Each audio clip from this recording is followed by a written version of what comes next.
আসসালামু আলাইকুম। সংবাদে আপনাদের সবাইকে স্বাগত জানাচ্ছি। আমি ফিরোজ তোহা। শুরুতেই আরবে কেবলস সংবাদ শিরোনাম।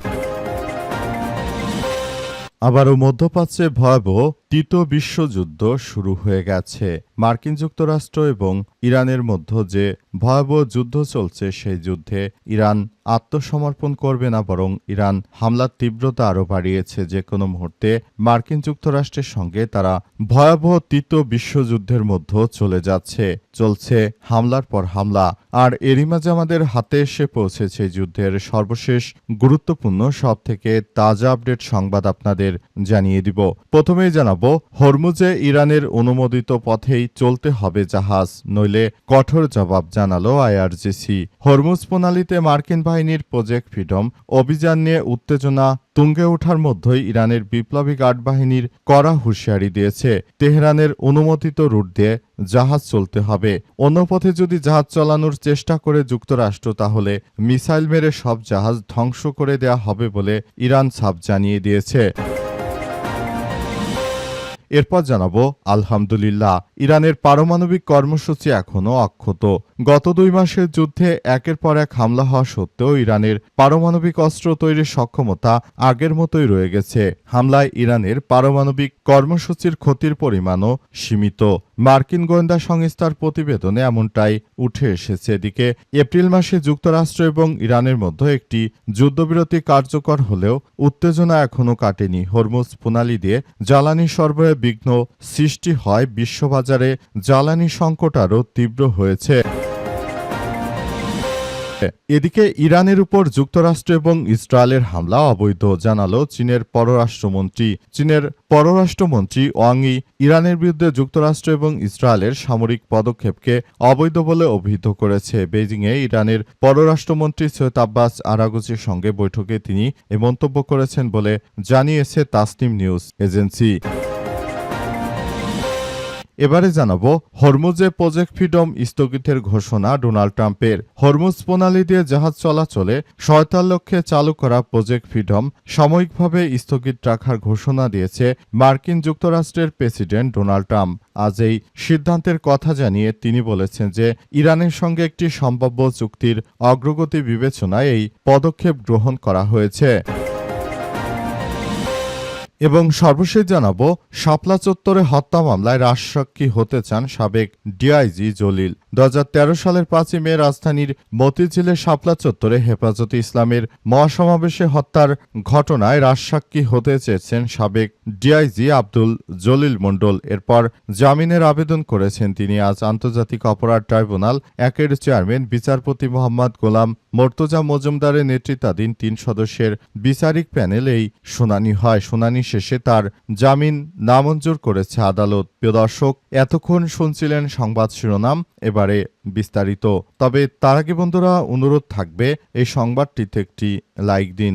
এই চ্যানেলে আপনি নতুন হয়ে থাকলে আমাদের সংবাদটি দেখতে দেখতে চ্যানেলটি সাবস্ক্রাইব করে রাখুন। কমেন্ট করে বন্ধুরা আপনার মূল্যবান মতামত জানিয়ে দিন আপনি বিশ্বের কোন দেশ থেকে বা বাংলাদেশের কোন স্থান থেকে আমাদের সংবাদটি দেখছেন এবং শুনছেন। আর বন্ধুরা, সংবাদটি আপনার সোশ্যাল মিডিয়া ফেসবুকে শেয়ার করে বন্ধুদেরও দেখার সুযোগ করে দিন। গাজা যুদ্ধে আপনি যদি নিরীহ ফিলিস্তিনিদের ভালোবেসে থাকেন, বন্ধুরা কমেন্টে ইয়েস লিখে পুরো বিশ্বকে আমাদের এই সংবাদটি দেখার সুযোগ করে দিন। এবারে বিস্তারিত। হরমুজে ইরানের অনুমোদিত পথেই চলতে হবে জাহাজ, নইলে কঠোর জবাব জানালো আইআরজিসি। হরমুজ প্রণালীতে মার্কিন বাহিনীর প্রজেক্ট ফ্রিডম অভিযান নিয়ে উত্তেজনা তুঙ্গে ওঠার মধ্যে ইরানের বিপ্লবী গার্ড বাহিনী আইআরজিসির কড়া হুঁশিয়ারি দিয়েছে, তেহরানের অনুমোদিত রুট ছাড়া অন্য কোনো পথে কোনো জাহাজ চললে কঠোর ও চূড়ান্ত জবাব দেয়া হবে বলে জানিয়েছে সংস্থাটি। ইরানের সংবাদ সংস্থা ফার্স নিউজে প্রকাশিত আইআরজিসির নৌবাহিনীর বিবৃতিতে বলা হয়েছে যে সব জাহাজে এই প্রণালী অতিক্রম করতে চায় তাদের যাতায়াতের একমাত্র নিরাপদ পথ হচ্ছে ইরানের পূর্ব ঘোষিত করিডোর।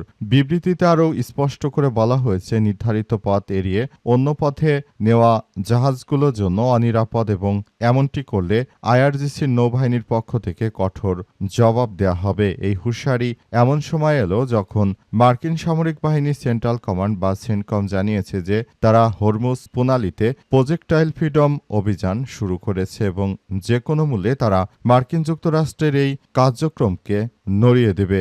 যে কোনো মূল্যে মার্কিন যুক্তরাষ্ট্রকে ধ্বংস করাই তাদের একমাত্র কাজ বলে তারা উল্লেখ করেছে এবং তারা এও জানিয়েছে যে বর্তমান সময়ে দখলদারদের বিরুদ্ধে ইতিহাসের সবথেকে বড় হামলা অব্যাহত রাখবে ইরানের ইসলামী বিপ্লবী গার্ড বাহিনীর সদস্যরা। যে কোনো মূল্যে মার্কিন যুক্তরাষ্ট্রকে তারা ধসিয়ে দিতে চায়। তাদেরকে শেষ করে দেওয়ার জন্য এই মুহূর্তে সবথেকে বড় ভূমিকা পালন করছে তারা এবং তারা এও জানিয়েছে যে যুক্তরাষ্ট্রের এই অনাকাঙ্ক্ষিত আক্রমণগুলো আসলে মেনে নেওয়া হবে না। যে কোনো মূল্যে তাদের বিরুদ্ধে বড় ধরনের অপারেশন চালাবে ইরানের ইসলামী বিপ্লবী গার্ড বাহিনীর সদস্যরা। যে কোনো মূল্যে তারা দখলদারদের বিরুদ্ধে ইতিহাসের সবথেকে সেরা আক্রমণ চালাতে যাচ্ছে বলে এমন তথ্য সামনে এসেছে এবং এই তথ্য জানার পর থেকেই পুরো বিষয়গুলো খুবই গুরুত্ব সহকারে দেখা হচ্ছে। ইরানের পারমাণবিক কর্মসূচি এখনও অক্ষত। মার্কিন যুক্তরাষ্ট্রের পারমাণবিক গবেষণা সংস্থার পক্ষ থেকে নিশ্চিত করা হয়েছে যে ইরানের পারমাণবিক কর্মসূচি এখনও সম্পূর্ণ অক্ষত অবস্থায় রয়েছে। মার্কিন যুক্তরাষ্ট্র অপারেশন চালিয়ে ইরানের কোনো কিছুই করতে পারেনি, বরং তারা নিজেরা সম্পূর্ণরূপে ব্যর্থ হয়েছে। তারা মার্কিন যুক্তরাষ্ট্রের যে ধরনের কার্যক্রম ছিল সেই সব কার্যক্রমগুলো আসলে কোনোভাবেই তারা এই কার্যক্রমগুলো মেনে নেবে না। তারা পুরো বিষয়গুলোকে খুবই গুরুত্ব সহকারে দেখছে। মোট কথা, এই সন্ত্রাসী কার্যক্রমগুলো আসলে কোনোভাবেই মেনে নেওয়া হবে না বলে ইতিমধ্যেই নিশ্চিত করা হয়েছে এবং আরও জানানো হয়েছে যে সবকিছু ধ্বংসস্তূপে পরিণত করা হচ্ছে। সারা বিশ্ব জুড়ে জায়নবাদীদের বিরুদ্ধে ইতিহাসের সবথেকে বড় আক্রমণ চালানো হচ্ছে। যে কোনো মূল্যে তাদের বিরুদ্ধে সবথেকে বড় আক্রমণ চালানো হচ্ছে এবং এটি কোনোভাবেই তাদেরকে ছাড় দেওয়া হবে না বলে ইরান নিশ্চিত করে জানিয়েছে এবং ইরানের পক্ষ থেকে আরও বলা হয়েছে যে কোনো মূল্যে মার্কিন যুক্তরাষ্ট্র এবং দখলদারদের বিরুদ্ধে ইতিহাসের সবথেকে বড় আক্রমণ চালিয়ে তাদেরকে তছনছ করে দেওয়া হবে। ইরান এমন জায়গায় তাদের পারমাণবিক কর্মসূচি চালাচ্ছে যেখানে পৃথিবীর মানুষ তো দূরের কথা, কোনো কাকপক্ষেও টের পাচ্ছে না। এমন জায়গায় তারা পারমাণবিক গবেষণা চালাচ্ছে যে সেখানে গিয়ে আসলে সবকিছু খুঁজে বের করা মার্কিন যুক্তরাষ্ট্রের জন্য অত্যন্ত কঠিন চ্যালেঞ্জিং একটি ব্যাপার হয়ে দাঁড়াচ্ছে। এজন্য আসলে তারা কোনো কিছুই করতে পারেনি বলে এমন কথা সামনে এসেছে বারবার।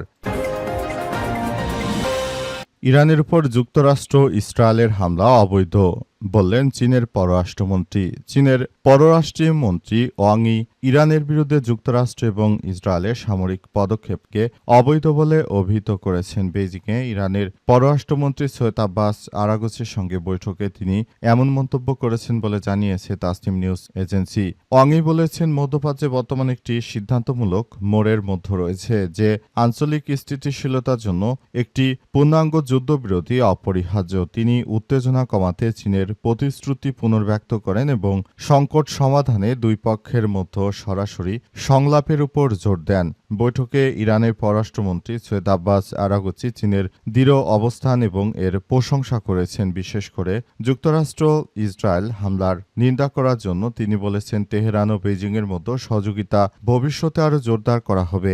বিশ্লেষকদের মতে এই বৈঠকে ইঙ্গিত দিচ্ছে যে আঞ্চলিক উত্তেজনা কমিয়ে চীন চায় পুরোপুরি সম্পর্ক উন্নতি করার জন্য। এজন্য চীনের পক্ষ থেকে আরও সবকিছু আসলে যার যার জায়গা থেকে তারা যে কোনো মূল্যে এই পরিস্থিতি আসলে খারাপের দিকে নিয়ে যাবে বলে এমন তথ্য জানা যাচ্ছে। চীনের পক্ষ থেকে আসলে সবকিছু নিয়ন্ত্রণ করার জন্য ইতিমধ্যে চীন তাইওয়ানকে দখল করার ও চেষ্টা চালিয়ে যাচ্ছে। বর্তমান সময়ে ইরানের বিরুদ্ধে মার্কিন যুক্তরাষ্ট্র যেভাবে অবৈধ আক্রমণ চালিয়েছে, চীন যদি এই মুহূর্তে তাইওয়ানের উপর এভাবে আক্রমণ চালায় সেক্ষেত্রে কিন্তু দুই দেশের মধ্যেই আবার একটি ভয়াবহ সংঘাত পরিস্থিতির সৃষ্টি হতে পারে। সুতরাং এখনই সবাইকে সব বিষয় নিয়ে খুবই সিনসিয়ারভাবে কাজ করতে হবে বলে নিশ্চিত করা হয়েছে এবং আরও বলা হয়েছে, সবাইকে বলবো আপনারা যার যার জায়গা থেকে পরিস্থিতি নিয়ন্ত্রণ করার জন্য সবাই একসঙ্গে কাজ করুন এবং সবাই ইতিমধ্যে সব বিষয়গুলো নিয়ে খুবই গুরুত্ব সহকারে কার্যক্রম চালান। তা না হলে ভবিষ্যতে আমাদের সবার জন্য আরও বড় ধরনের অশনি সংকেত আসতে চলেছে। হরমুজে প্রজেক্ট ফ্রিডম স্থগিতের ঘোষণা ট্রাম্পের। হরমুজ প্রণালীতে জাহাজ চলাচলের সহায়তা লক্ষ্যে চালু করা প্রজেক্ট ফ্রিডম সাময়িকভাবে স্থগিত করার ঘোষণা দিয়েছে মার্কিন যুক্তরাষ্ট্রের প্রেসিডেন্ট ডোনাল্ড ট্রাম্প। আজ এই সিদ্ধান্তের কথা জানিয়ে তিনি বলেছেন, ইরানের সঙ্গে একটা সম্ভাব্য চুক্তির অগ্রগতি বিবেচনায় এই পদক্ষেপ নেওয়া হয়েছে। এর কয়েক ঘন্টা আগে মার্কিন পররাষ্ট্রমন্ত্রী মার্ক রুবিও উপসাগরে আটকে পড়া তেলবাহী জাহাজগুলোকে নিরাপদে বের করে আনতে সোমবার শুরু হওয়া এই কার্যক্রমের রূপরেখা তুলে ধরেন। সংঘাত শুরুর পর থেকে হরমুজ প্রণালীতে জাহাজ চলাচল কার্যত ব্যাহত রয়েছে এবং যা বৈশ্বিক তেল সরবরাহে বড় অংশে প্রভাব ফেলেছে এবং জ্বালানি বাজারে অস্থিরতা তৈরি করেছে। সামাজিক যোগাযোগ মাধ্যমে দেয়া এক পোস্টে ট্রাম্প জানিয়েছেন, পারস্পরিক সমঝোতার ভিত্তিতে প্রজেক্ট ফ্রিডম অল্প সময়ের মধ্যে স্থগিত করা হচ্ছে যাতে সম্ভাব্য চুক্তিটি চূড়ান্ত করা হয়। তবে এ বিষয়ে ইরানের পক্ষ থেকে তাৎক্ষণিক কোনো প্রতিক্রিয়া পাওয়া যায়নি। ট্রাম্পের ঘোষণার পরপরই মার্কিন অপরিশোধিত তেলের ফিউচার প্রায় $2.30 কমে ব্যারেল প্রতি $100 নিচে নেমে আসে। এদিকে কি ধরনের অগ্রগতি হয়েছে তা স্থগিত কতদিন থাকবে এ বিষয়ে হোয়াইট হাউস বিস্তারিত কোনো তথ্য জানায়নি। এদিকে কি ধরনের অগ্রগতি হবে সে সম্পর্কেও আলোচনা করা হচ্ছে। এদিকে কি ধরনের অগ্রগতি হয়েছে এর আগেও রুবিও সহ যুক্তরাষ্ট্রের শীর্ষ কর্মকর্তারা বলেছেন, হরমুজ প্রণালীর নিয়ন্ত্রণ ইরানের হাতে ছেড়ে দেওয়া হবে না। মাইন, ড্রোন ও ক্ষেপণাস্ত্র ব্যবহারের হুমকির মাধ্যমে ইরান প্রণালীতে চাপ সৃষ্টি করছে বলে অভিযোগ রয়েছে। এর জবাবে যুক্তরাষ্ট্র ইরানের কিছু বন্দর অবরোধ করেছে এবং বাণিজ্যিক জাহাজ চলাচলের নিরাপত্তা ব্যবস্থা জোরদার করেছে বলে নিশ্চিত করা হয়েছে।